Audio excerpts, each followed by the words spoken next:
Saya juga ingin menjemput seorang lagi untuk menyertai perbualan ini. Kita juga disertai oleh David Shanker, bekas penolong Setiausaha Negara Amerika untuk Hal Ehwal Timur Dekat, juga pengarah program politik Arab di Washington Institute for Near East Affairs. David, sangat bagus dapat bersama anda di I24 News English hari ini. Maksud saya, anda telah berhujah bahawa ini adalah peluang terbaik dalam beberapa dekad untuk bertindak terhadap Hezbollah kerana kumpulan itu dan Iran mereka lemah. Tetapi bagaimana sebenarnya tindakan sebenar dari Beirut itu?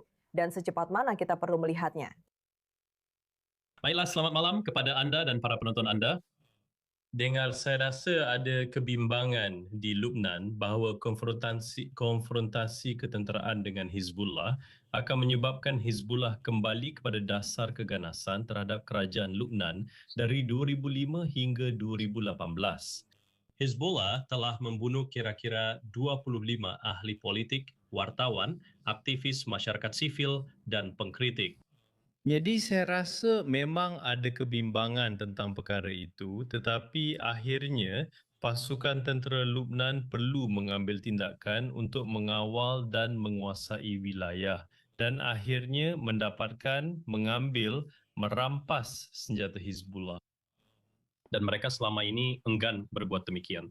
Saya rasa mereka akan cuba merangka satu pelan sekarang. Ini soal urutan tentang apa yang perlu dilakukan oleh Lubnan untuk mungkin mendapatkan langkah timbal balik daripada Israel sebagai tanda niat baik. Tapi kita masih di peringkat awal lagi dalam hal ini.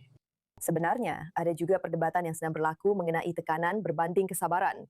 Ada yang mengatakan terlalu banyak tekanan ketenteraan Israel sebenarnya melemahkan negara Lubnan. Ada pula yang mengatakan tanpa tekanan Hizbullah tidak akan menyerahkan apa-apa. Apa pendapat anda tentang perkara itu? Apa yang sepatutnya Rumah Putih tuntut daripada Beirut dan juga dari Baitul Maqdis sekarang? Ya, kedua-duanya memang betul. Mesti ada tekanan bersepadu dari Israel. Kita tahu perkara itu. Antara gencatan senjata terakhir dan penyambungan semula pertempuran, Reuters melaporkan bahawa Hizbullah membelanjakan, anda tahu, $50 juta sebulan untuk menyusun semula kekuatan dan mempersenjatai semula. Jadi perkara itu tidak boleh berlaku dan kerajaan Lubnan mesti berada dalam kedudukan untuk mengambil beberapa langkah baik di sempadannya maupun dalam wilayahnya untuk menghalang perkara itu.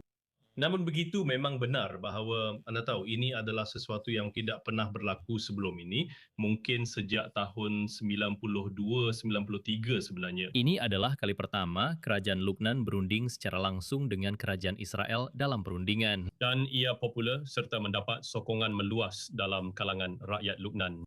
Dan pada masa yang sama, saya rasa kerajaan perlu menunjukkan beberapa manfaat daripada perkara itu selain daripada beberapa gencatan senjata. Ia mempunyai masalah yang besar. Sejuta setengah pelarian yang dipindahkan secara dalaman, ramai daripada mereka tinggal di Beirut. Saya rasa mereka mahu mendapatkan sama ada ketenangan atau kemajuan. Dan sebahagian daripada ini boleh dicapai secara politik. Tetapi akhirnya, mereka perlu melakukan kerja keras secara ketenteraan. Jadi bolehkah Angkatan Tentera Lubnan melakukan ini secara ketenteraan? Bolehkah mereka menjadi pihak yang dapat melucutkan senjata Hizbullah? Atau apa yang perlu dilakukan oleh Washington terlebih dahulu untuk mungkin membersihkan pasukan tentera dan juga menyaring anggotanya bagi memastikan pihak-pihak tertentu tidak dipengaruhi oleh Hizbullah? Terdapat 80,000 lelaki dan wanita yang berkhidmat dalam Angkatan Tentera Lubnan. Itu adalah satu pasukan yang besar jika dibandingkan dengan kekuatan Hizbullah di lapangan. Sebaliknya, anda tahu, Syiah merupakan 35-38% daripada penduduk. Terdapat ramai orang Syiah dalam tentera. Dan seperti yang anda nyatakan, tentera telah bekerjasama mengelakkan pertembungan dan berkoordinasi dengan Hizbullah selama 20 tahun yang lalu. Dan terdapat masalah dengan penyusupan. Jadi pada masa yang sama, Amerika Syarikat perlu membantu sama ada menetapkan atau membantu kerajaan Lubnan, LAF, untuk memindahkan orang dari jawatan sensitif dan juga mula menugaskan kerajaan, LAF, untuk melakukan kerja di lapangan.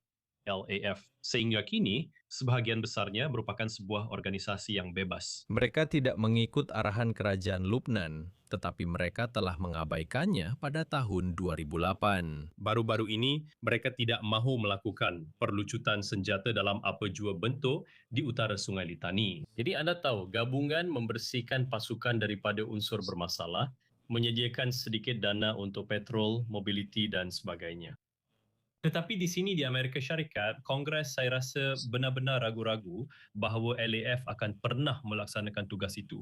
Jadi kita perlu lihat mereka mula melakukan sesuatu sebelum ada sokongan kewangan yang lebih besar dari Washington. Baiklah, David Schenker, sangat gembira dapat bersama anda di i24 News English hari ini. Terima kasih kerana berkongsi semua pandangan ini dengan kami malam ini.